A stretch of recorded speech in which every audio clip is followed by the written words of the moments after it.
How to post through Meta Business Suite app. If you want to post anything through the Meta Business Suite app, it's fairly quite simple for us to do so. All we have to do is launch the Meta Business Suite app, and this is the interface that we will be able to see. Now here both my Facebook and Instagram account is linked to my Meta business account. So if I tap the plus icon from the bottom and let's say I want to create a post, so I can tap the post option. I can choose where I want to publish on Facebook feed and Instagram feed as well. So I can only select only Instagram feed, or I can select only Facebook, or I can select both and tap the done button.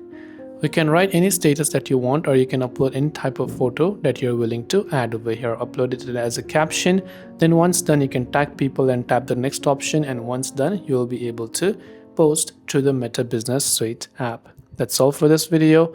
If you have got any further questions, feel free to leave them down below. Thanks for watching till the very end of this tutorial, and see you soon in the next video.